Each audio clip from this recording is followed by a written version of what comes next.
Bonjour à tous, on va reprendre. Je m'appelle Mathieu Fleck, je suis directeur conseil et formation au sein du Hub Institute et je présente donc Mathieu Faure qui est Head of Marketing chez Uber. Bonjour. On va s'asseoir et on va commencer. Du coup Mathieu, merci beaucoup d'être présent. Merci à vous de m'accueillir. La première question que j'ai envie de te poser, c'est quand on pense à Uber, on pense souvent, on va dire, aux consommateurs tels que nous on peut l'être. Mais vous avez aussi, on va dire aux clients consommateurs, vous avez aussi les clients chauffeurs. C'est-à-dire que vous considérez les chauffeurs comme des clients. Est-ce que tu peux nous dire un peu plus de choses par rapport à ça? Comment est-ce que vous interagissez avec eux notamment? Tout à fait. Effectivement, nous, on est vraiment une plateforme de mise en relation. Donc, on a des clients qui sont des passagers, comme vous pouvez l'être de temps en temps. Puis, on a aussi des clients qui sont des chauffeurs. Et ce sont vraiment des clients à part entière.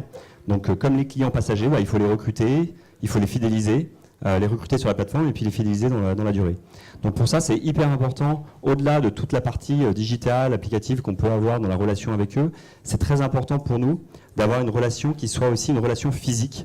Donc c'est pour ça qu'on a créé, il y a quelques mois, on a ouvert, on n'appelle pas ça des boutiques, mais ça pourrait être considéré comme des boutiques.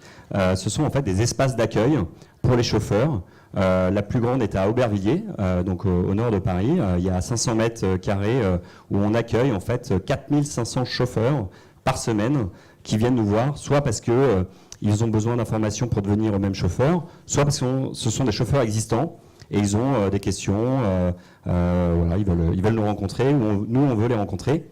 Et ce qui est assez intéressant dans ces espaces, c'est qu'on a réussi à fédérer tout l'écosystème qu'on a autour d'Uber.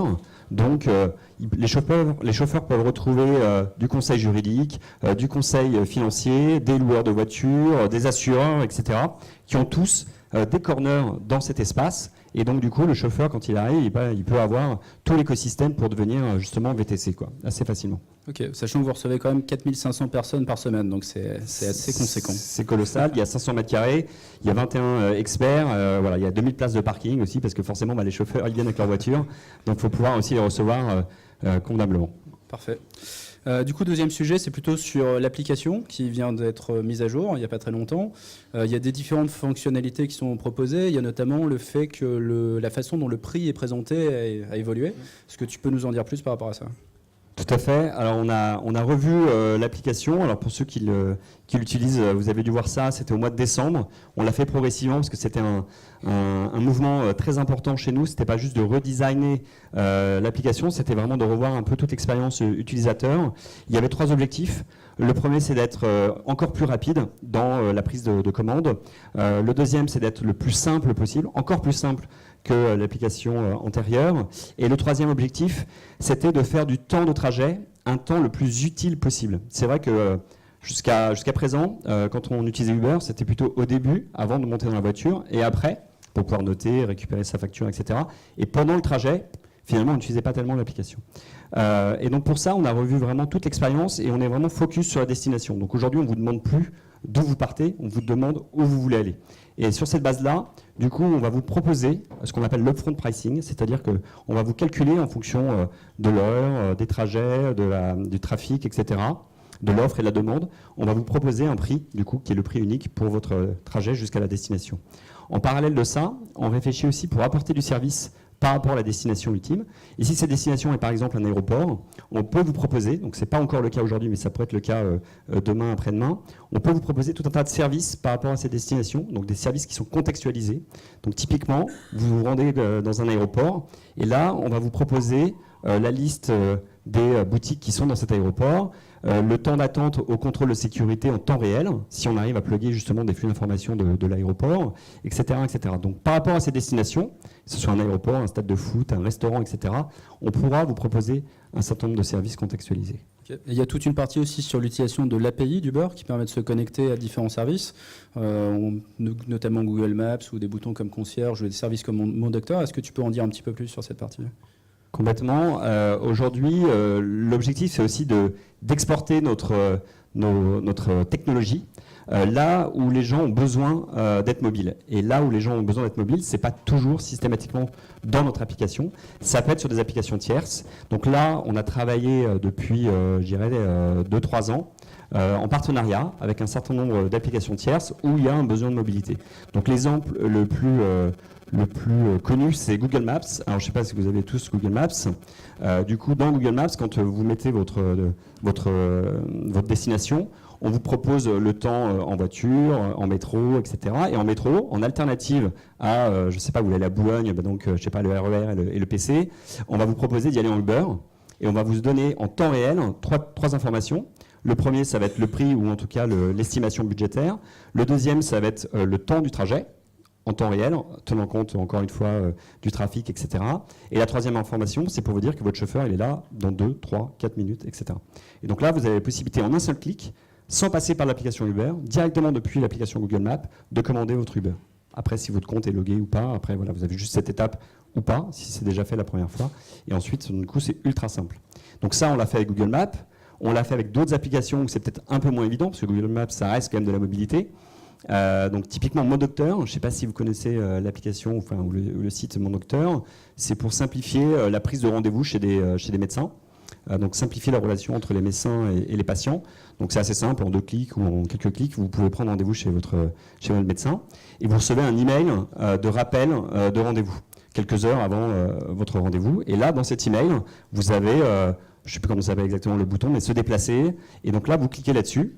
Ça prend directement en compte l'adresse de destination du docteur, donc vous n'avez pas besoin de la taper. Et là, vous pouvez commander un Uber et pareil, vous savez en combien de temps vous allez pouvoir y aller, combien ça va vous coûter et dans combien de temps le chauffeur va arriver. Voilà. Donc ça, c'est des choses qui sont assez intéressantes puisqu'en plus, on les travaille dans le long terme, quoi. Parfait, merci. Et du coup, autre service qui a été proposé par Uber, c'est Uber Eats, qui permet notamment de la livraison de plats à domicile et tout ça, en concurrence par exemple avec un Deliveroo ou autre. Est-ce que tu peux nous expliquer un peu comment ça fonctionne, quelle est l'utilisation aussi de la partie API, qui je sais que pour l'instant n'est pas encore ouverte, mais nous en dire un peu plus sur cette partie. Tout à fait. Alors Uber Eats, on l'a lancé au début vraiment en mode test and learn dans 2 arrondissements à Paris, c'était en octobre 2015. Puis après, on a vu que ça marchait bien, donc on a étendu la zone géographique, on a étendu aussi la zone d'ouverture, puisque c'était uniquement à l'heure du déjeuner.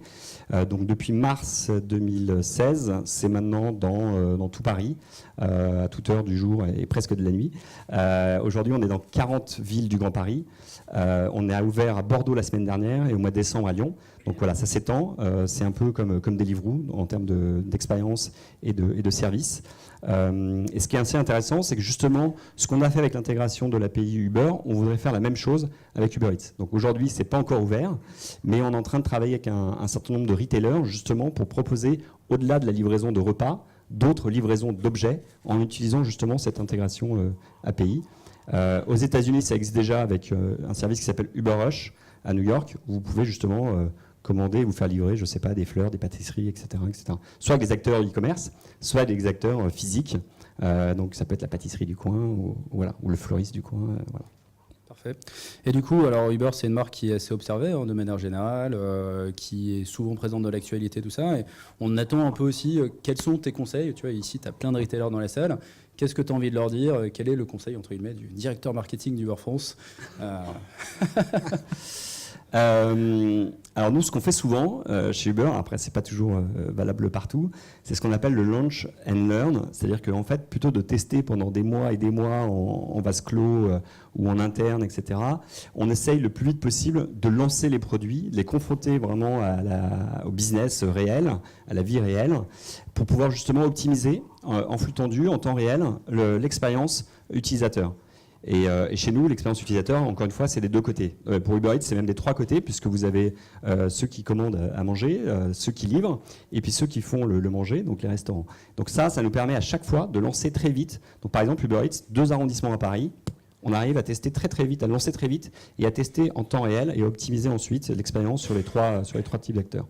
Donc ça serait vraiment ça, mon conseil, ça serait lancer le plus vite possible, et puis vous allez apprendre très vite. Et juste une petite question à la salle, en mode main levée. Qui est utilisateur de Uber ici? Ok. Je pense que ça lui fera plaisir. Alors, merci beaucoup, Mathieu. Tous les mois, tous les jours. Voilà. Merci beaucoup. Uber Eats. Voilà. Uber Eats, voyons. Ah oui. Ah, pas mal. T'étais quasiment sur le 100% sur Uber. Merci beaucoup, on enchaîne.